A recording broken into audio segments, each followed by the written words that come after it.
Hello and welcome, Amuday Pratap Singh. You're joining us on a brand new edition of the NewsX Business World panels on the Indian economy, decoding the Indian economy, the impact of the lockdown and the pandemic. How much really have the government and RBI stimulus measures managed to aid Indian entrepreneurs in the corporate sector? What more is needed? And how far are we really from the recovery? Yes, that will be, of course, some of the focus points on the broadcast today. As always, we have a Power Pack panel joining us live. Today, we have Karthik Raichura, co-founder and CEO, websites.co.in, joining us live. We also have Kunal Kisle, CEO and co-founder, Integration Wizard Solution, live with us. Shekhar Rotoni, founder and CEO, Prescript, is also joining us live on the broadcast. Avinash Godkindi, MD and CEO of Zaggle, is with us live. And Ved Krishna, Vice Chairman, Yash Pakka Limited, will be joining us shortly. As always, we're happy to be joined by Dr. Anurag Patra, Chairman and Editor-in-Chief, Business World and Exchange for Media Group. Welcome, all of you, and thank you so much for being with us today. Karthik, let me begin with you first. For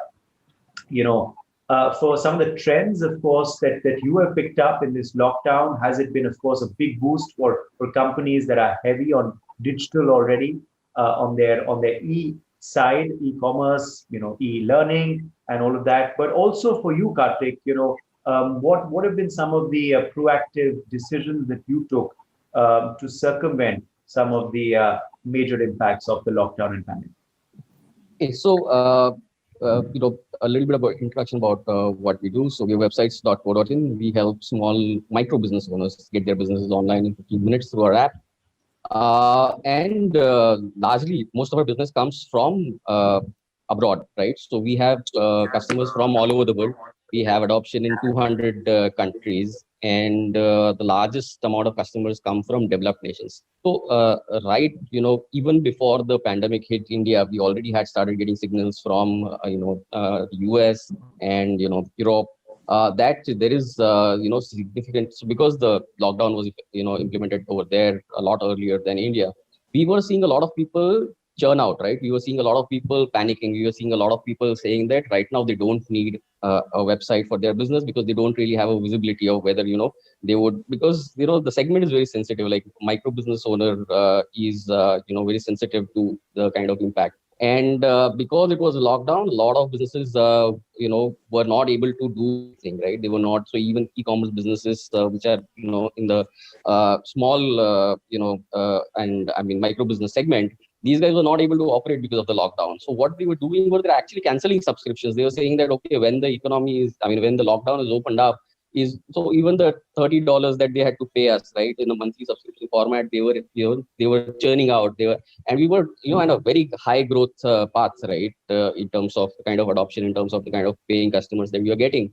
But in February, we really saw a slowdown. We saw a lot of people churning out.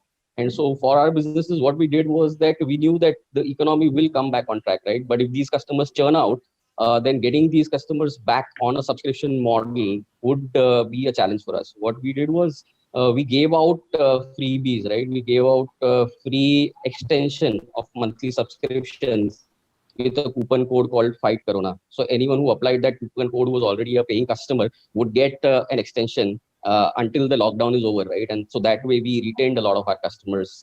There still was churn because a lot of people actually shut down their businesses. So that's the harsh reality, right? While we say that, in terms of, how Corona has affected, there's a lot of boom in the digital space and things like that. We've seen a lot of businesses because we did surveys and we found out because, why the churn happened. And a lot of people who were paying customers who stopped their subscription said that we have, shut down our businesses. And when we, start a new business is when we will become your customers again. So in terms of impact, yes, one way of mitigation was that we gave away freebies, free extensions to the subscribers. But, the pandemic has really affected the small, the micro business. And Karthik, when you look ahead to 2021, we are 23 days away from 2021. Yes. What is the outlook for your business? And tell us, are you optimistic about your business and the business environment? Or you feel that we're in for a long haul before things come back to a normal? No, so I mean, I'm very optimistic for the reason that while there was a lot of churn that happened in terms of people who shut down their businesses, there is also a decent amount of people who got in a new business, and when they were getting into this new business setup, it is digital first, right? Because earlier, before the pandemic, I mean, in India as a country, if you look at it, right, a lot of things were happening only through feet of street. So like a India Mart, Just Dial, Trade India, Sulekha, without feet on street, they would not have, managed to survive. But, they actually ensured that all the feet on street were, equipped with new skills of digital. And when they went to the customers, the feedback that I have been receiving from the industry is that the customers were waiting for something of this sort to come, right? Saying that, okay, we want to digitize our businesses, right? People who have sustained their business in this pandemic, or people who are starting their business, they know that digital is the only way going forward, right? And so the outlook is very strong, right? In terms of existing businesses who have survived adopting the digital wave, and in terms of new businesses who are getting started, becoming a digital first business. So I think we're very optimistic about 2021. Okay, let us bring in Avinash. Avinash, you're a B2B fintech company.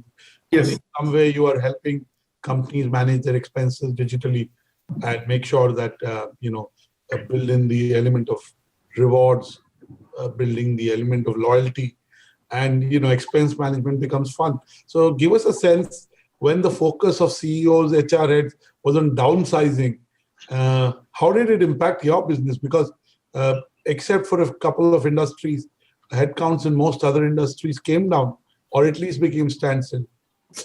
Correct. So we at Zaggle took a very strong decision, and it was a decision which could have gone in either which ways, right? So the first thing that we did, Anurag, was we gave a COVID bonus to all employees to cope with the pandemic, because there was a lot of uncertainty.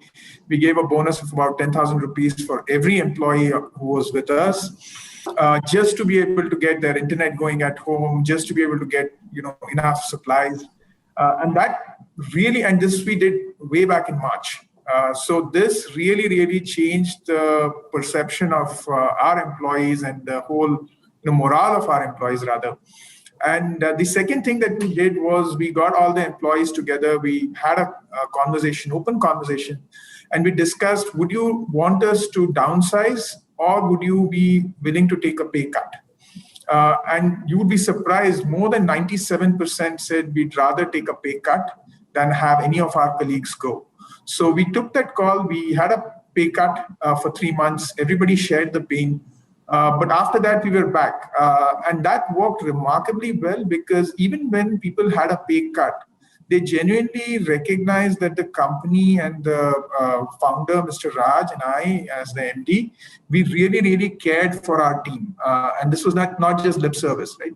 So the way we saw that help our business was that the motivation that the employees were showing really translated in a massive uptake of contracts around expense management, because every business was now looking to control costs. And all those conversations which were like, hanging in the air, waiting for closure, all those started to close. And we were really surprised that, how quickly the closures were happening, and everything was happening digitally. So all signatures of contracts were happening digitally, implementations were happening digitally. And it sort of worked out very well for us from a business perspective. Of course, the pandemic has been terrible for all of us. But from a business perspective, this has been our best year ever. And we've had successive best year months in the last 5 months. So that's how we dealt with it. Okay. I think that's an important point that you raised, Avinash, that obviously, through this difficult time, that companies have, like yourself and possibly others as well, have now decided and realized that it's also important to concentrate on emotional, mental well-being of employees, and that does translate into prowess at work as well. I think that's something that this situation has and that kind of emotion in companies where it wasn't earlier, and obviously in companies like yours where it was earlier. Yeah, so the way we look at it in the leadership team, both Mr. Raj and I, we look at it as, our primary job is to take care of our employees and customers, right?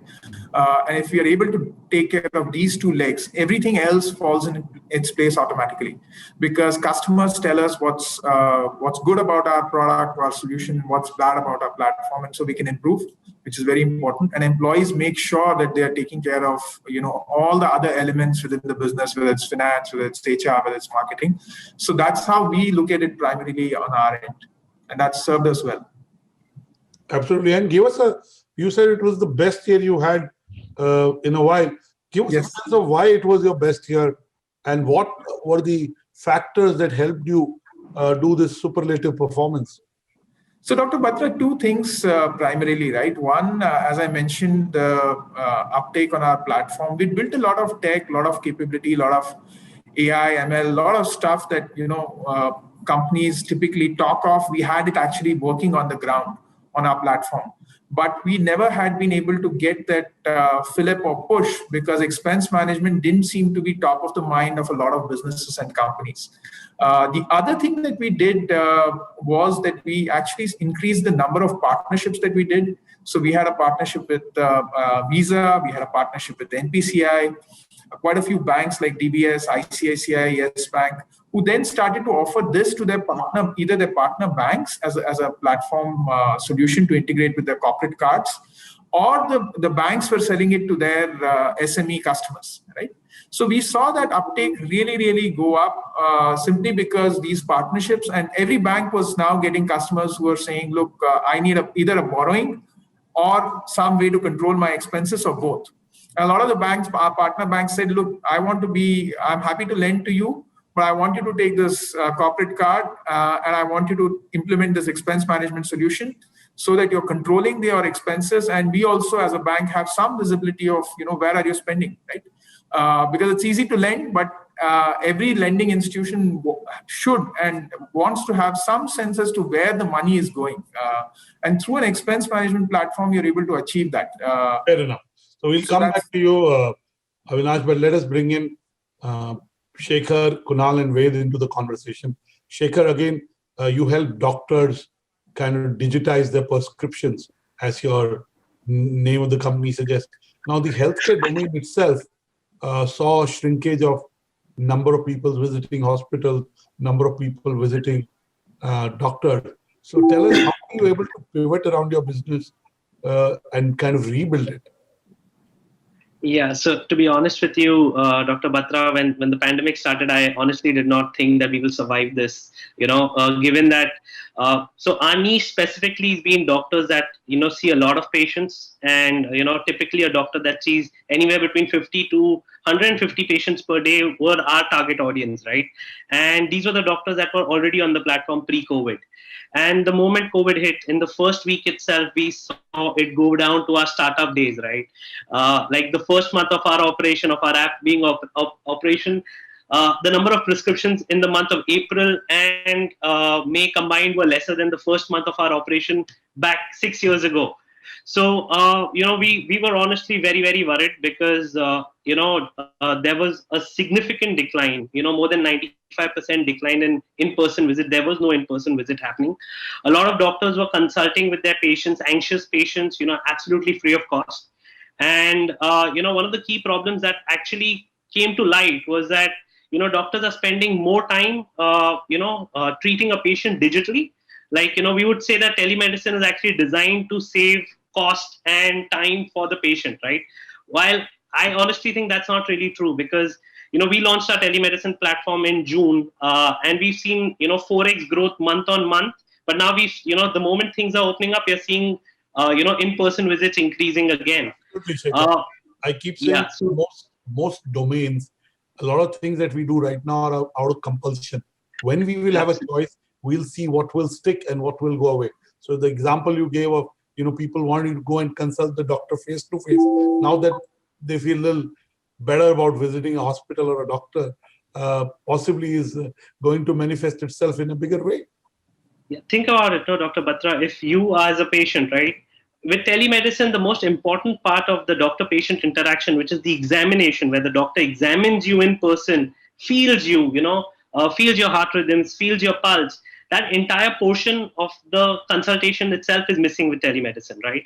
So doctors are dependent on their skill sets, their experience to diagnose the patient correctly. And no doctor has been taught how to use telemedicine to diagnose, right? They've not been taught in their colleges, and none of them are experienced to this. So having said that, doctors, tend to be more overly cautious. They tend to prescribe more tests just to be sure that they are right about their diagnosis, which eventually actually leads to, the only cost that you're saving with telemedicine actually is the cost of travel, right? You're spending more, you're probably spending more on the cost of investigations.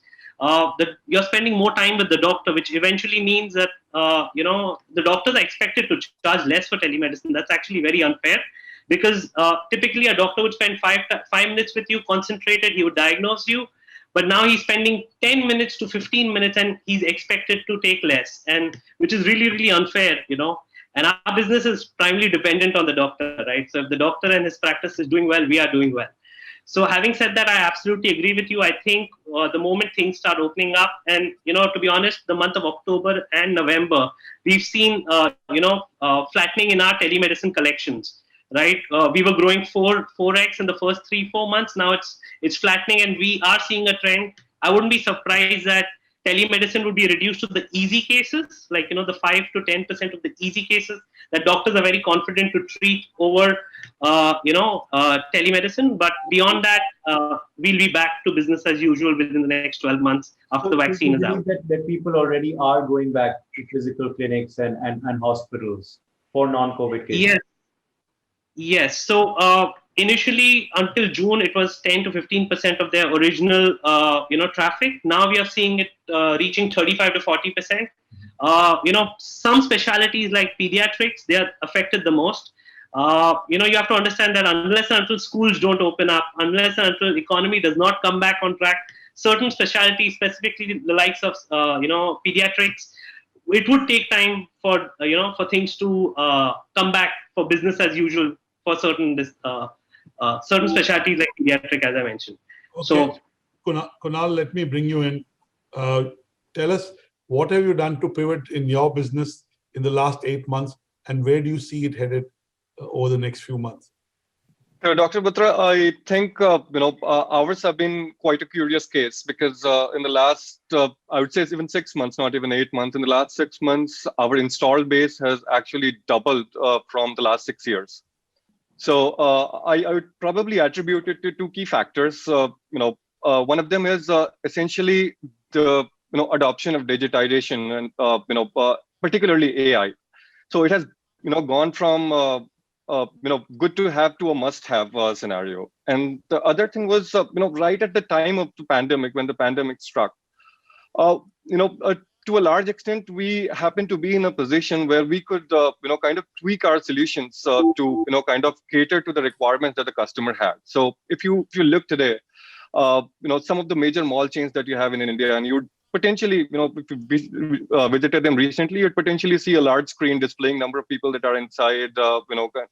That's us. One of the top 4 of the 5 FMCG chains in India, to make sure that they can essentially, existing CCTV cameras to, control the pandemic, increase the face mask compliance, increase compliance as far as social distancing is concerned.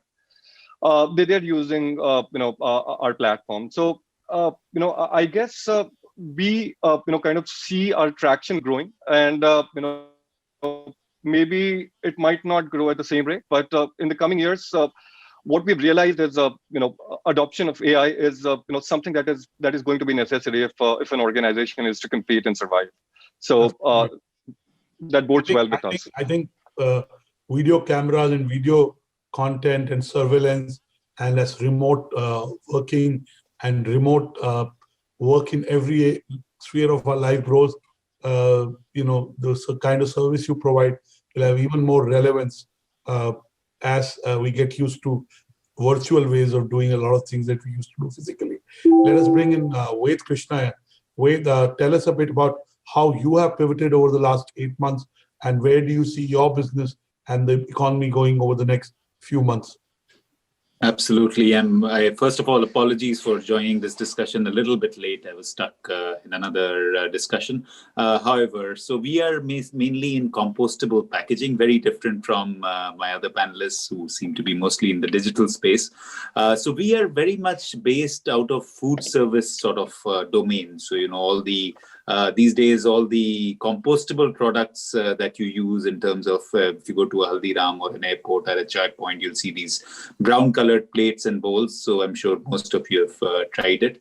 So it's very directly connected to the restaurant business. So like most of you, we also face this downturn because of the sudden shift in the restaurants stopping to serve food. We were not that much in the delivery space. So, of course, our team has gotten very activated in that delivery space because that's growing significantly. What has happened also, though, is that many of the people have shifted to disposables vis-a-vis a bone china plate, for example, just for many of the customers want a disposable just to make sure that fresh, you don't hygienic. Yeah, nobody's touched it, so correct. Want to be Absolutely. kind of safe about it. Yeah. So that's the plus that has happened. The second thing is even in the offices, the same thing is happening. A lot of the offices are wanting to shift to a disposable, and of course, with the awareness rising, not wanting to go to a plastic or a styrofoam based product. So that's on the side of our food service where we are also quite present in the food bag segment, which comes from our pulp and paper domain. There again, it's been challenging, but that's been easier. With the challenges were more at our end in terms of there were a lot of COVID cases, so we had to learn how to not just because we have larger factories in place, so we had to learn how to manage local hospitals, local hotels, because the company was sealed for a while. So so the whole dynamics there. So of course that was a different. Ved, why is it called Yash Pakka? Tell our viewers why. What is the significance of your name? Absolutely. So we were actually called Yash Papers for over 35 years. And we eventually realized that we've shifted from a pulp and paper company to a packaging company. So we chose the name Pakka actually. It's spelled P-A-K-K-A, but it is pronounced Pakka, but basically means packaging with a soul. So the ka is soul in Egyptian, and pak comes from Pakka. So the idea is to promote more and more compostable packaging, and that's how the name comes. Like we were talking earlier, one of course, the learnings in this time has been, to concentrate on emotional well-being, to concentrate on health of employees, and of course, people are also concentrating on their own health and wellness. Do you also believe that another, sort of realization, particularly during the lockdown days, was how much we've taken the environment for granted? Because suddenly we were hearing the birds chirping, we were hearing, wildlife, being spotted around the country, which wasn't seen for very long. We were seeing blue skies, particularly in Delhi, which is a rarity. But do you also believe that this consciousness towards the environment will grow, and hopefully that will be another learning as well? Faith? I truly hope so, because we are all part of this planet, and we all have to do our bit and not look to somebody else to save it. But the challenge that I find is that a lot of us think about it, but very few of us actually do anything. So actually, I've seen a reverse trend. We've seen these beautiful sights and animals walking into towns, etc., etc. But when you look at it, it's like, for me, it's personally very distressing, because everybody is with a plastic face mask. Everybody wears these PPEs. The airlines force you to take their plastic stuff and cover yourself with all of it. And the amount of even disposables that we are using is unprecedented, and the kind of plastics that are being used in food delivery. So we've literally forgotten, and today nobody can challenge it. Earlier, you could at least challenge it that, why are you doing this? Today, it's all for the human safety. So you cannot even say that, so I'm just hoping for this to pass so that excuse goes away. Because we've seen the Prime Minister also highlight that. And certain airlines, certain hotels had stopped using plastic, single-use plastic, but now it's come back and you can't challenge it. Yeah. Okay. So I'm hoping that, this realization that we are part of the whole ecology remains as we go forward. But I would say that You're right, Wade. We at BW Business World have started ranking companies on their sustainability practices. The latest issue of BW Business World is about that, and we partnered with the best organization on the globe to do it with Sustain Labs Paris, which is started by an Indian. And clearly the consciousness of corporates and leaders towards sustainability and making sustainability an integral part of the strategy of the business has, in my view, it's growing. It's no longer just a tick mark that you do, but I think in a deep way, large companies that have a huge impact on the environment, whether they take water and other resources from planet Earth, have started to kind of in some way give back. And I think that will only get accentuated. One of the things that the pandemic has done is to go within, to question all our assumptions, to think, to pause, to reflect. And we were forced to do it, let me say that. And we may have discovered the benefit in straight course.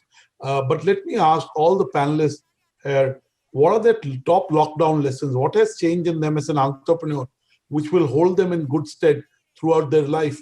So let me start this time with Kunal. Kunal, what are your top lockdown lessons? Sure. So I guess the most important lesson that we had was to be ready to work from home. As an organization, we were not. Right. So in terms of infrastructure, in terms of the way we used to function, we were not ready to work from home. And something unprecedented happened, and we kind of took a little while to be able to really do that. The second has actually been to keep the enthusiasm and the morale of the employees at the pre-pandemic level, and probably even a little higher. Right. So that has been a challenge with people locked down and working remotely without really interacting, a lot with each other face to face. That had been a challenge. And, we had to make amends in the way we were actually functioning, to make sure that people had, the same level of enthusiasm about the work that they had in the past. So, I mean, I've mostly our learning has been about how to make sure that your employees are functioning at their best. Okay, Shekhar, your top lockdown lessons. So to be honest, our biggest lesson in this lockdown was cash is king, right? As a business, I think for all of us, we need to make sure that we have capital allocated to either take advantage of, a pandemic or any such situation like this, or to ensure business continuity. And, mentioning business continuity, it's, it is very important as a company. And that is what we realized, to have a strategy or to have an SOP in place, should a pandemic, war, or any such situation come in place, we should have a way to continue business, right? And that should be, that is something on our mind. And the last learning, to be honest, is work from home is more productive than work from office, and it's far, far more productive.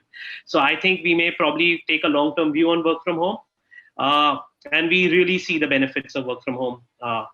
We save a lot of money on rent, so that's that helps the cash anyway. So yeah, that's our key learning.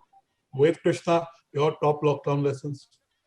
I would say very similar. The main thing that has come again, we've had this a number of times, but it's about the power of team. We were, of course, faced with numerous issues initially.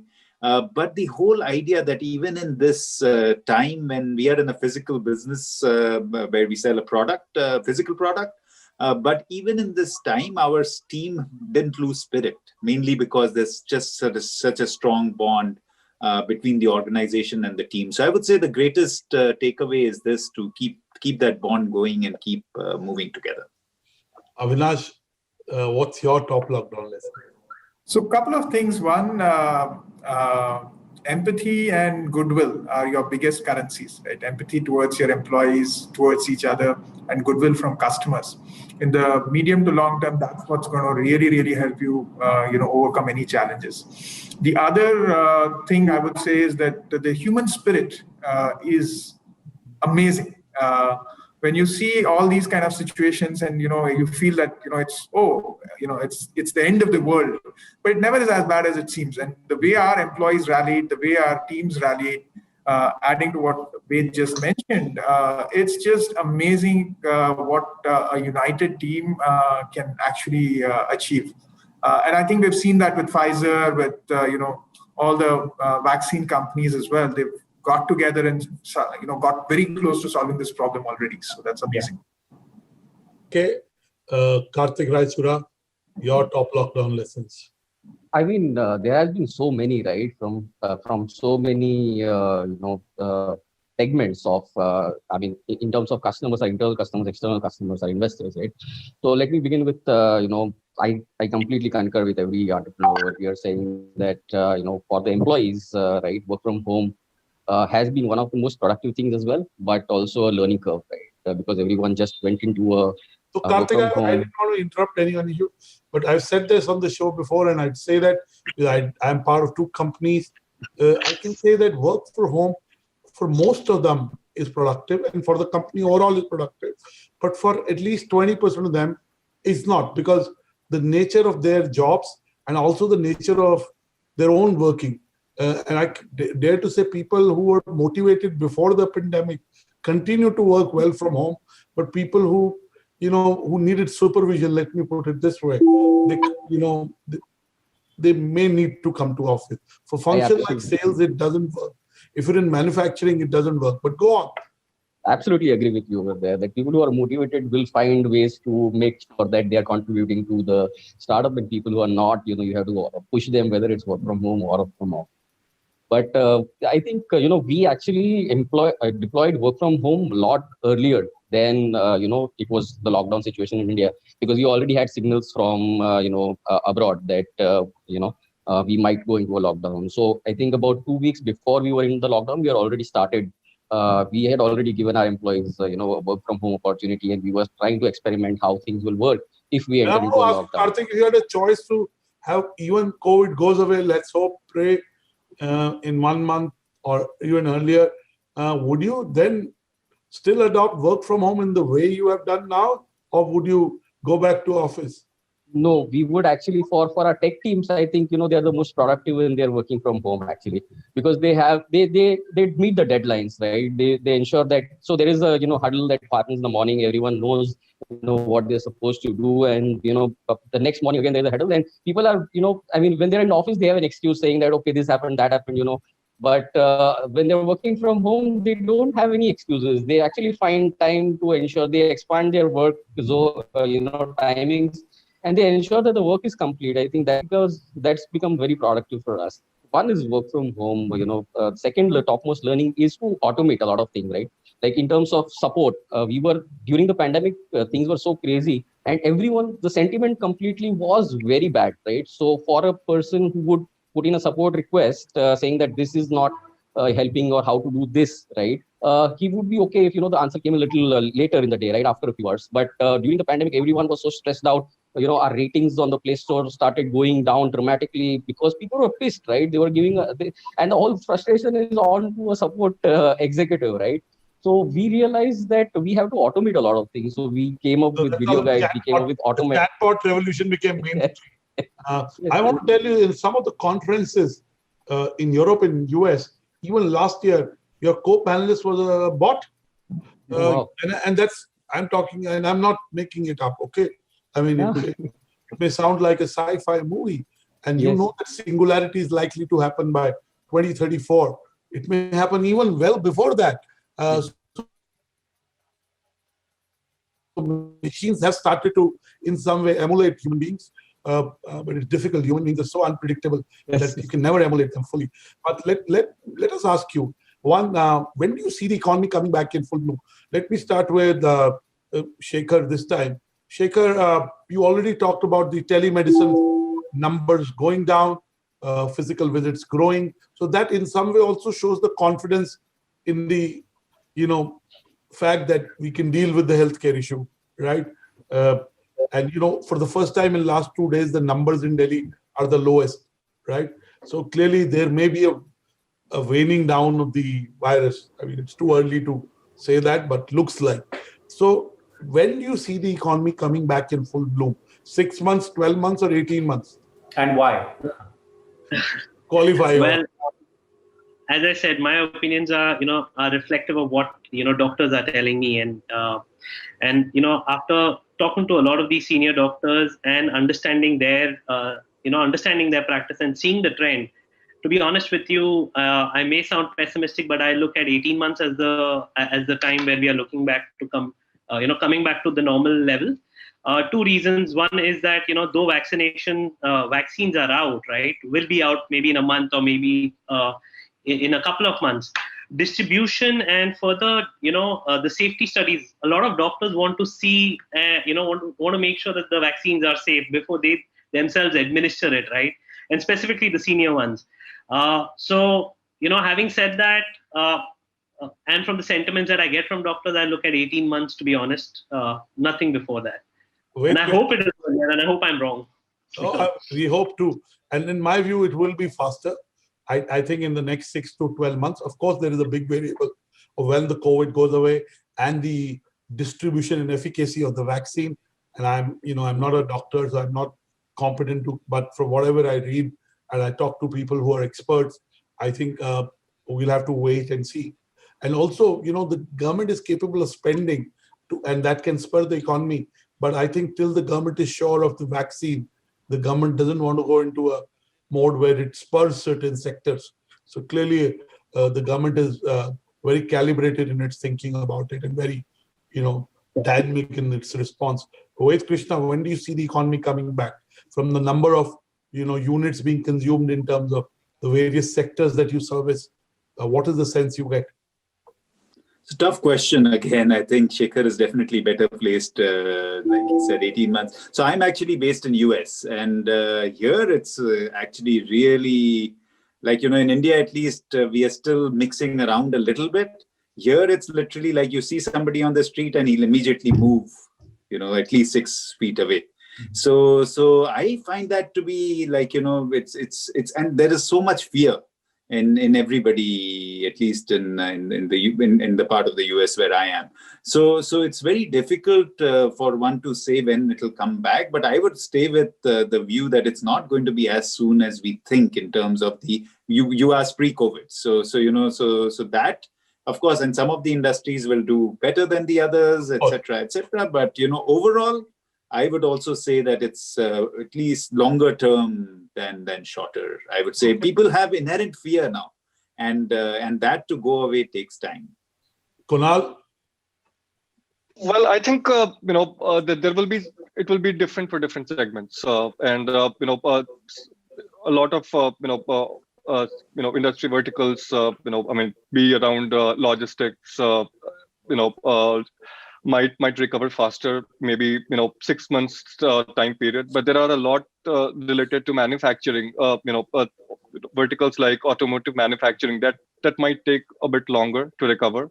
So if you look at the overall adoption that technology that's concerned to us is concerned, right? So there are I see a lot of uptake happening in retail, in logistics. But in things like automotive manufacturing and a few other segments, it might be, I'm looking at around 24 months for the sentiments to get better. Okay. Karthik Raichura. So today, quite interesting, because we do this show on a daily basis on NewsX, and Dr. Batra, of course, and I always raise this question. It's quite interesting, Dr. Batra, that we get varied response. Today, a very pessimistic, or might I say realist panel that we have. Sometimes we have optimistic panelists who say 3 months, but today we're hearing a longer duration. Karthik, I actually would agree with Dr. Anurag Batra, right? That we are actually, even from the US perspective, right? What's happened largely, and I talk only from the micro business owners perspective, which dominates like 90% of the global. So it is 90% of the world's businesses are micro, right? And from that particular segment, what I realized that whichever businesses had to shut down have shut down. Whichever businesses had to start, these guys have started. And it might take about 6 months time for the businesses who have survived to really start making most of after pivot or after they're applying their learnings to maximize their profits. Also, the new businesses, it might take about say 3 to 6 months to really establish themselves and get the monies in, right? So I think from a perspective of the micro business fraternity, yes, I think 2 quarters is what at max, right? Avinash? So yeah, I have a contrarian view. I think we'll recover much faster than some of our panelists thought, and I'll support that with logic. I think one is that in 6 to 9 months you'll see that a lot of the fear will reduce post the vaccination comes in, and even if you have not got vaccinated, if you're a lot of people today are afraid, for example, to step out not because of their own health, but they're worried for their parents, their in-laws, others in the community that are at risk. And once they get vaccinated, and I really believe that I'm talking primarily from the Indian perspective here, I believe our innovative spirit will help us figure out how to make sure that we are able to rapidly manufacture the vaccine, which is already happening, and also distribute it. And I think the government has a very pivotal role here. And I expect and I believe that this government will be able to act very fast. There may be some mistakes that happen along the way. It is human, but I expect this government to really act fast once the vaccine is available to distribute it rapidly. And that's going to really, really change the sentiment in India in the next 6 to 9 months. So next Diwali, I think, is going to be much, much more different than 2020 Diwali. 2021 Diwali is going to be bumper Diwali. Okay. Well, let's. We still have a few minutes to go, so let's quickly now get our panel's views on the government stimulus measures. As I said earlier, the government and the RBI have also made a series of announcements this year. We perhaps will hear once again from them early next year as well. There is also the budget, which is coming up in February. So let's just get all our panelists' opinion. Avinash, let's begin with you once again on how much the government's measures have helped your sector. What else you still expect from the government? I think the government's measures helped. I think it could have helped a lot more if the banks had been more proactive in dispersing the the loans to the SMEs. I think somewhere the banks are also not at fault. They have a lacuna when it comes to technology. And because of that, they are not able to really use AI, analytics, and other possible technologies which can really, really help them make smart decisions. And I think fintechs genuinely have a very large role to play in helping banks figure out whom to lend and how to lend. I think we are launching our founders card. It's a card which is a corporate credit card, business credit card, early next quarter in partnership with IndusInd Bank and Visa. And we believe that's going to be a game changer in terms of how you're able to track those disbursements, how much is getting spent. It's obviously coupled with our expense management platform, so you have a very holistic dashboard view as to who's spending where and how you can restrict that. The other thing I believe is that there's another stimulus package which is on the anvil, and again there, how do we drive capex? How do we drive project financing? I also believe government will ramp up disinvestment in the coming months of a lot of PSUs, to make sure that there's more capital available to drive growth. Ved? So I think the initial efforts have definitely helped. They helped us with a certain amount of cash and liquidity. And now, of course, there will be continued effort needed. And I'm sure the government is thinking about various methodologies, whether it is monetary or fiscal, to try and ease the burden overall on the business and to provide more liquidity. So I think it will be a continued effort that will be needed from the government, and I'm expecting this government to be more proactive in that domain. Karthik? So I think that, the government has actually has been a lot more proactive than any of these and this has been unprecedented in terms of the kind of work that the government has shown during the current pandemic.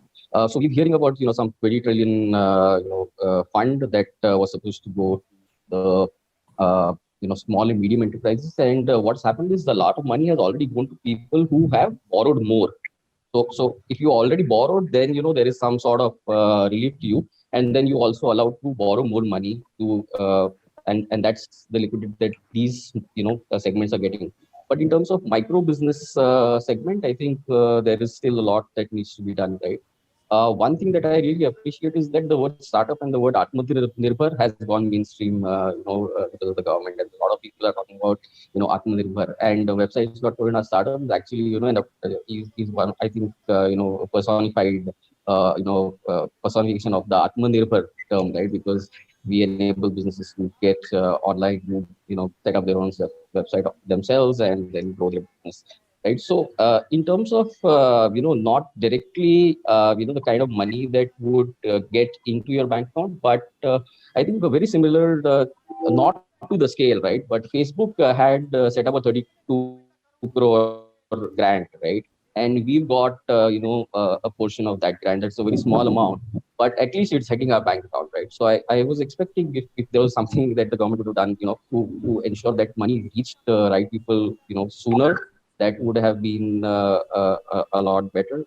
The government did also. So we were actually in the middle of our angel round. We were raising money, and because of the pandemic, a couple of angel investors backed out. But ones which were sticking around, it would have been difficult for us to get their monies in and do the compliance, right? And it would have all come to a standstill if not for the government to have incorporated things like allowing the compliance to happen virtually. So we were able to do EGA extraordinary general meetings on a virtual Zoom call, record that and submit it to the MCA and things like that. So I think that that proactiveness is something that's really appreciated in terms of the kind of measures that the government is taking to support startups as well as micro. So I think maybe the money has not directly hit the bank account, but the government is very proactive, and I think there's a lot more that we can anticipate from government to do in the I think what has been done so far has been a little too little for SMEs, but I guess the government is waiting for the next big stimulus and waiting for things to stabilize to better assess the exact amount and kind of focus it to the right places. So I think a bigger stimulus is on its way, and probably it's also right to wait a little to better assess the situation going forward. I just want to very quickly make a comment that in US over the last 2-3 days, we've, as I said on the show, we've seen there are food riots where you're there. In India, there have been no food riots. There have been no social unrest. The government has been able to get food to the bottom of the pyramid. It has been able to feed people. It has kept things going. So I think the government has done a very good job. And you're right, Kunal, when you say that the government doesn't want to do a lot of things right now. It doesn't want restaurants to be full. It doesn't want hotels to be full, because then it can create a healthcare risk. So the spending on infrastructure will happen mid next year. I'm saying that the budget could be a mega budget in the way it brings in new things, keeping the environment, and also does big reforms. So clearly the government is doing its bit, and the Atmanirbhar call is a clarion call from the Prime Minister, which over a period of time will make sure that we are able to live up to it and build companies that have a global impact and not just for India. And sometimes we don't give the Prime Minister and the government credit for raising our consciousness. And it may not impact us immediately. I'm not taking in the next 3 months. It may be a little longer term impact, but the fact is, for the first time, by banning Chinese apps, we're creating opportunities for our own entrepreneurs. Absolutely. Now it's up to us what we make of it. Yes. Okay, Shekhar, last word on the government's measures so far and what you still expect from them. Well, I agree with Dr. Batra. I think the measures that have been announced, in the past have been fantastic, and I think it should actually come to a more optimistic standpoint going forward. However, having said that, healthcare was again a very small part of that stimulus package, and I think this is probably it's going to be the never-ending standard. You can always do better. But healthcare should be, there should be more focus on healthcare is my key take. And, specifically, again, I would always want to reflect what my doctors, what sentiments my doctors would echo. There has been very little that has been done for the COVID warriors, right? And for doctors who are privately practicing. And I think, the government should do a lot more for them. And I would really urge that, there are certain, because at the end of the day, even doctors are like, they're just another enterprise, or they're just another professional, right? Yes. They also have their EMIs. They also have their day-to-day the same problems that we do. So we should look at them and we should try and support them as much, because they are eventually responsible for all our health, right? So yeah. Okay. That's fine. Well, that wraps up today's edition. Thank you so much to all of our panelists for joining us on the NewsX Business World special series. And thanks to Dr. Batra as always. Thanks to our viewers for watching. Goodbye for now. For more such videos, subscribe to the NewsX YouTube channel, hit the bell icon.